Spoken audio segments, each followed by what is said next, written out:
Welcome to Edu Power Talks, your go-to channel for unlocking the power of education and skill development. Here, we dive into transformative tips, expert insights, and inspiring stories to help students, professionals, and lifelong learners in Kenya and beyond achieve their dreams. Whether you're preparing for exams, building your career, or seeking personal growth, this is the place to be. Subscribe now and join the Edu Power Talks community as we empower you to learn, grow, and thrive. Listen to the hosts now.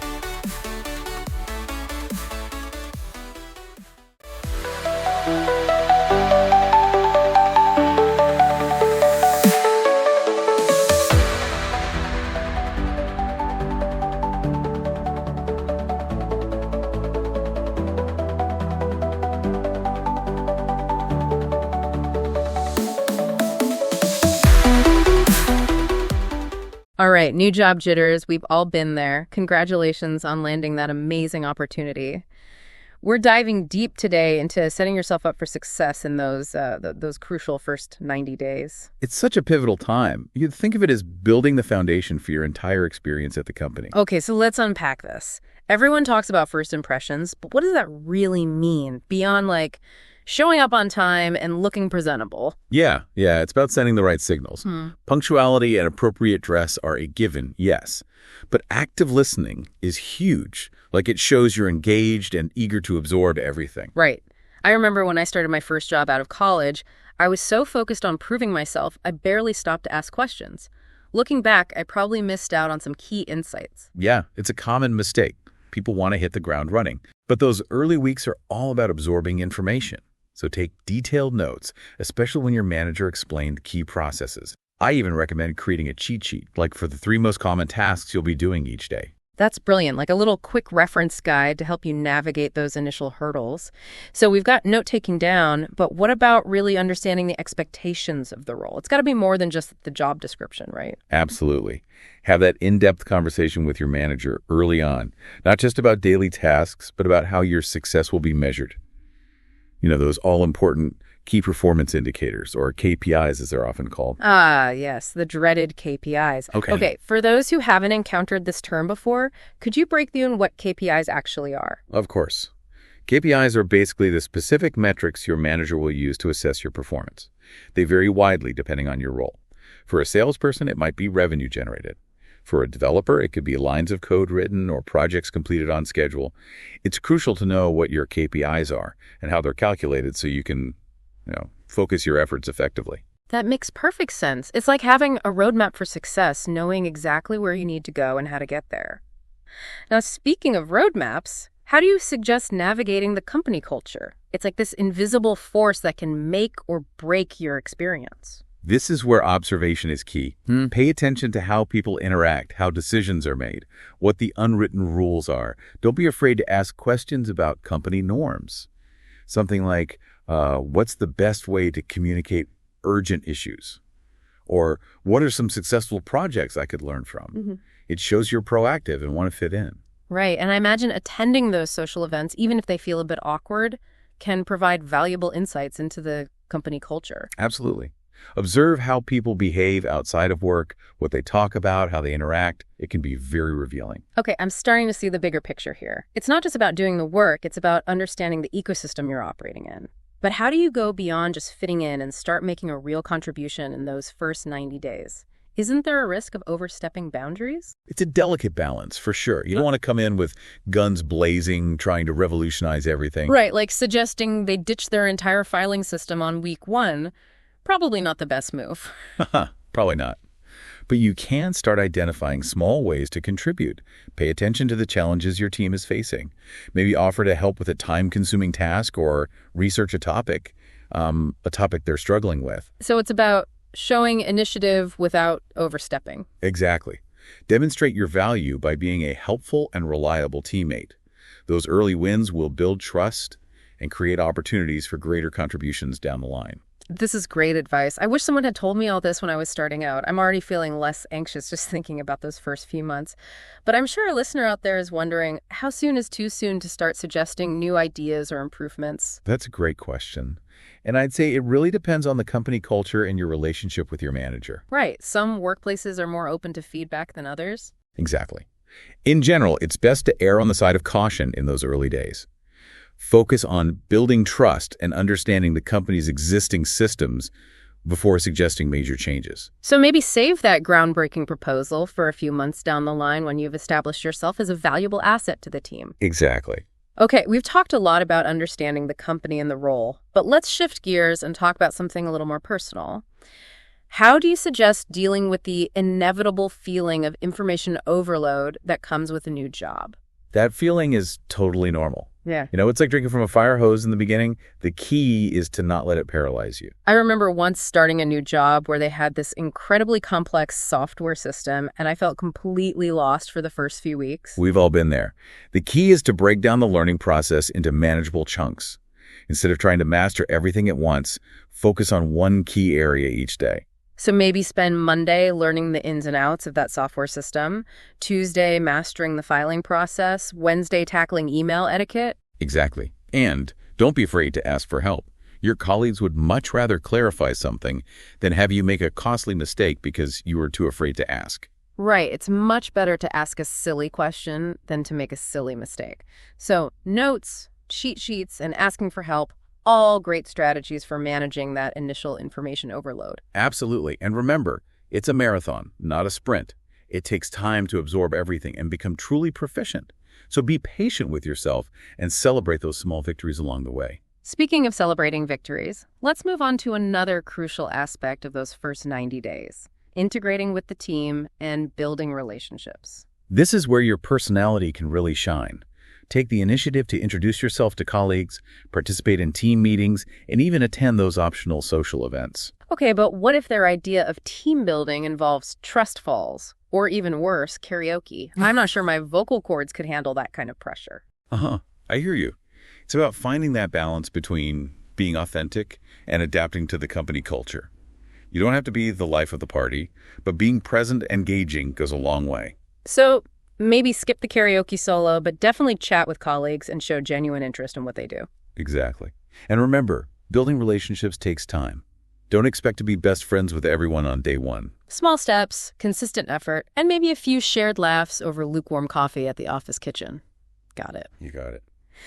Now, let's dive into something that can feel a bit intimidating for a lot of new hires: communicating effectively. Yeah, communication is absolutely essential, especially in those early days. It's about expressing your ideas clearly, asking thoughtful questions, and listening actively to what others have to say. Yeah, I can imagine it can be nerve-wracking to speak up in meetings when you're still finding your feet. It can be, but remember, you are hired for a reason. Your perspective is valuable. So don't be afraid to share your thoughts, even if you're not 100% certain. And I imagine it's equally important to be a good listener, not just a talker. Absolutely. Active listening is such a powerful skill. It shows respect for your colleagues and helps you build trust and rapport. So it's about creating a two-way dialogue, not just broadcasting your own ideas. Exactly. And remember, feedback is a gift. Don't be afraid to ask for it from your manager and colleagues. It shows you're committed to learning and growing. That's a great point. I think sometimes we're so focused on proving ourselves, we forget to ask for guidance. It's a common trap, but seeking feedback early on can actually accelerate your growth and help you avoid costly mistakes. Okay, so we've covered a lot of ground here. First impressions, understanding your role, navigating the culture, building relationships, communicating effectively. It's a lot to process. It is, but remember, you don't have to master everything overnight. Focus on taking small steps each day, and you'll be amazed at how much progress you make in those first 90 days. And if you do happen to stumble along the way, how do you recommend dealing with those inevitable mistakes that everyone makes, especially in a new role? That's a great question. And honestly, it's all about how you handle those mistakes. So no hiding under your desk, hoping no one notices. Definitely not. Transparency and accountability are key. Own up to your mistakes, learn from them, and move on. It's about turning those mishaps into learning opportunities. Exactly. And remember, everyone makes mistakes, especially in a new environment. Your colleagues and manager will appreciate your honesty and willingness to learn. This is all such great advice, but I'm sure our listener is wondering, what happens if you're doing all the right things, but you still feel overwhelmed? It's a new environment, there's so much to learn, and it can feel like everyone else is already an expert. How do you manage those feelings of self-doubt? First of all, know that you're not alone. Those feelings are completely normal. Starting a new job can be incredibly demanding, both mentally and emotionally. So it's okay to not feel 100% confident all the time. Absolutely. Give yourself permission to feel those emotions, but don't let them take over. So what are some practical tips for managing that inevitable stress and self-doubt? Well, first and foremost, don't bottle it up. Talk to someone you trust, a friend, family member, mentor. Sometimes just venting can make a world of difference. It's like having a personal cheering section to remind you that you've got this. Exactly. And don't underestimate the power of self-care. Make sure you're getting enough sleep, eating well, and exercising regularly. These things might seem basic, but they can have a huge impact on your mental and emotional well-being. Right. It's hard to shine at work if you're running on fumes. Exactly. And don't be afraid to schedule some downtime. Read a book, watch a movie, spend time in nature. Do something that helps you relax and recharge. So it's not selfish to prioritize your well-being. It's actually essential for success. Absolutely. You can't pour from an empty cup. I love that analogy. Okay, so we've covered a lot of ground in terms of what you can do to set yourself up for success in those first 90 days. But what about the role of the company? What should our listener be looking for from them during this crucial period? That's an important question. Ideally, your new company should be just as invested in your success as you are. So it's a two-way street. Exactly. You should expect clear communication about your role and responsibilities, opportunities for professional development, and a supportive environment where you feel comfortable asking questions and seeking feedback. So if you're not getting those things, it might be a red flag. It could be. It's important to advocate for yourself and your professional growth. If you're not getting the support you need, don't be afraid to speak up. Right. It's about finding a workplace where you feel valued and supported. Now let's talk about measuring success. How do you know if you're truly killing it in those first 90 days? What are some signs that you're on the right track? One of the best indicators is positive feedback from your manager and colleagues. So not just those generic good job comments, but specific examples of how you're adding value. Exactly. Are they recognizing your contributions in meetings? Are they asking for your input on projects? Are they entrusting you with more responsibility? These are all signs that you're making a positive impact. And what about internally? How should our listener be feeling if they're truly on the path to success? Ideally, you should be feeling increasingly comfortable and confident in your role. You're asking fewer questions, taking on more responsibility, and even starting to mentor others. So you're not just surviving, you're thriving. Exactly. Yeah. And ultimately, you should be feeling genuinely excited about coming to work each day.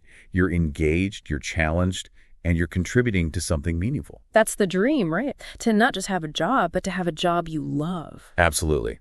And those first 90 days are crucial in setting the stage for that long-term satisfaction and success. Wow, we've covered so much ground in this first part of our deep dive. I'm feeling inspired and empowered, and I hope our listener is too.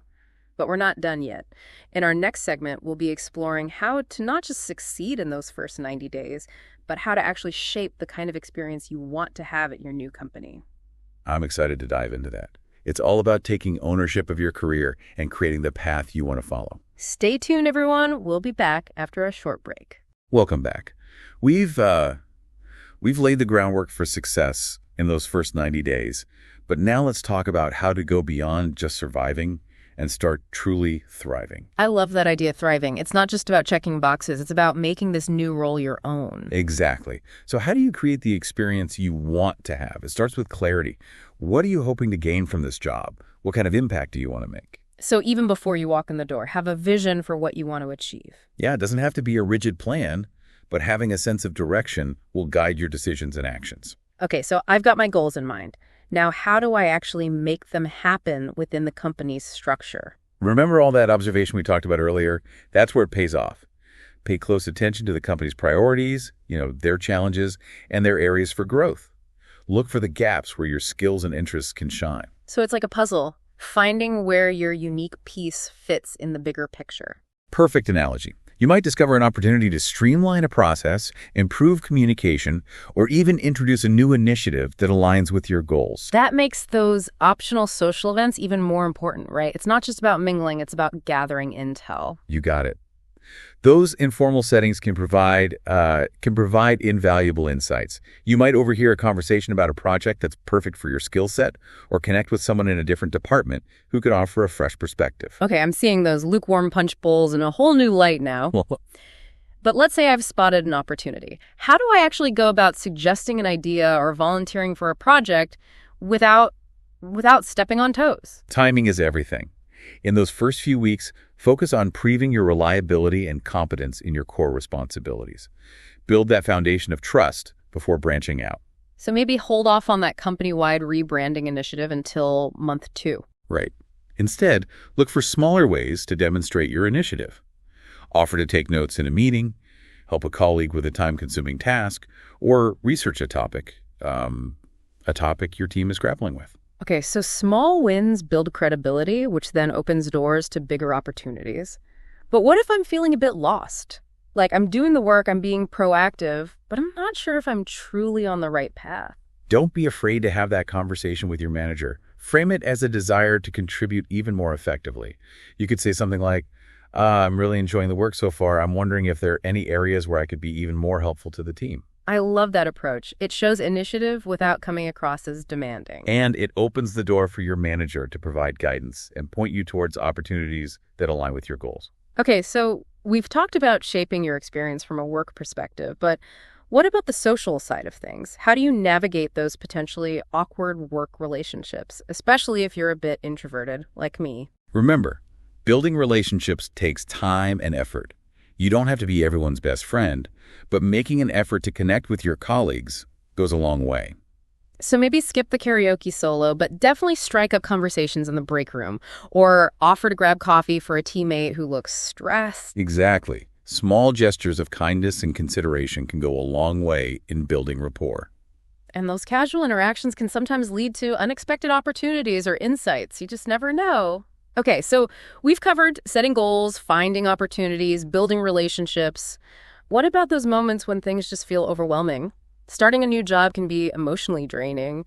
Any advice on how to manage that stress and stay sane? Self-care is absolutely essential during this time. Make sure you're getting enough sleep, eating healthy foods, and finding ways to de-stress outside of work. So not just powering through on caffeine and willpower. That's a recipe for burnout. Remember, you're in this for the long haul. So prioritize activities that replenish your energy and keep you feeling grounded. I love that replenish your energy. It's like charging your batteries so you can show up as your best self each day. Exactly. Whether it's going for a run, spending time with loved ones, or curling up with a good book, find what works for you and make it a non-negotiable part of your routine. Speaking of routines, is there anything our listener can do to proactively create a work routine that sets them up for success? This is where those personalized cheat sheets come in handy again.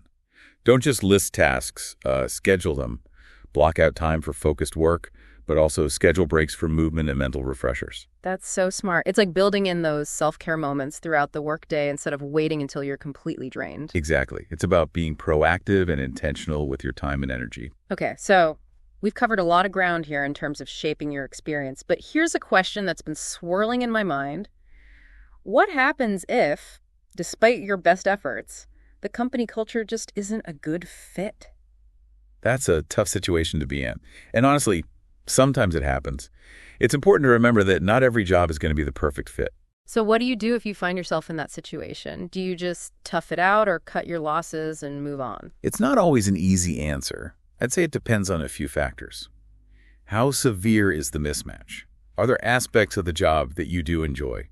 Are there opportunities for growth or change within the company? So it's about weighing the pros and cons and deciding what's best for your long-term career goals. Exactly.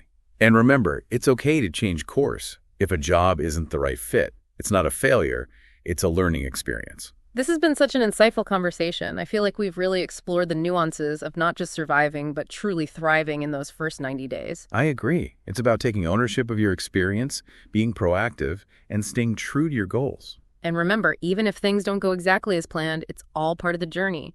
Now, before we move on to our final segment, I want to leave our listener with this thought. What if those first 90 days weren't just about you adapting to the company, but also about you subtly influencing the company culture in a positive way? That's a fascinating idea. Stay tuned, everyone, because we're about to dive into that very concept after a short break. All right, we're back and ready to tackle this idea of shaping the company culture. It sounds a bit audacious, right? Like, who am I to come in and change things? I get it. It can feel intimidating, but think of it less as like changing and more as contributing. You're bringing a fresh perspective, new ideas, a different way of seeing things. Okay, that feels less daunting, but where do I even begin? It all circles back to those observation skills we've been talking about. As you're learning the ropes, pay attention not just to what's working well, but to what could be improved. Our example. Maybe you notice that communication could be more streamlined, or that meetings could be more efficient, or that there's a lack of cross-departmental collaboration. So I'm spotting those pain points, those areas where my unique skills or experiences could make a difference. Exactly. And then it's about subtly introducing those ideas or approaches. Subtly being the key word. I'm picturing myself slipping a suggestion into a casual conversation, like a ninja of positive change. I love that image. It's not about barging in and demanding a revolution, right? It's about planting seeds, offering solutions, and demonstrating the value of your perspective. Okay, so let's say I've identified an area for improvement. How do I actually bring it up without overstepping? Frame it as a question or a suggestion, not a criticism. For instance, instead of saying your meeting structure is chaotic, you could say something like, I've noticed that some meetings tend to run over time. I found that setting a clear agenda beforehand can help keep things on track. Would you be open to trying that? That's brilliant. You're positioning yourself as a helpful teammate, not a know-it-all, and it opens the door for a collaborative discussion. Exactly. And even if your suggestion isn't implemented immediately, you've planted the seed. You've demonstrated your willingness to think critically and contribute to a positive work environment. Okay, so I'm starting to see how those first 90 days can be a chance to not just learn the culture, but to gently nudge it in a direction that benefits everyone. But what if, despite my best efforts, I encounter resistance to new ideas? That's always a possibility, especially in established companies with set ways of doing things. It's important to remember that change takes time and persistence. So don't get discouraged if your first suggestion isn't met with a standing ovation. Exactly. It's all about building trust, demonstrating your value, and finding allies who share your vision. And maybe picking your battles wisely. Not every hill is worth dying on, right? Absolutely. Some things you can influence directly. Others might require a more subtle, long-term approach. This is making me think about the importance of finding mentors or colleagues who can offer guidance and support.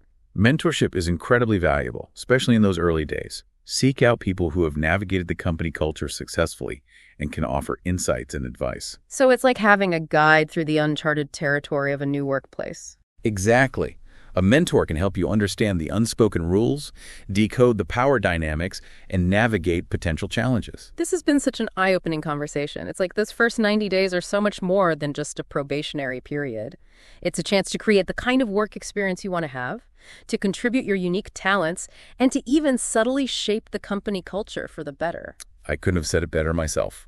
It's about approaching your new role with a sense of purpose, a willingness to learn, and a desire to make a positive impact. And remember, even small actions can create a ripple effect. Your positive attitude, your willingness to help, your fresh ideas, these things can inspire others and contribute to a more positive and productive work environment. And that, my friend, is the ultimate recipe for not just a successful job, but a truly fulfilling career. Well, that about wraps it up for this deep dive on rocking your first 90 days in a new job. We've covered everything from first impressions to building relationships to subtly influencing the company culture. We've given you the tools and the mindset to not just survive, but to truly thrive in this new chapter. Now, it's up to you to go out there and make it amazing. Remember to stay curious, stay true to yourself, and never underestimate the power of your unique perspective. Thanks for diving in with us.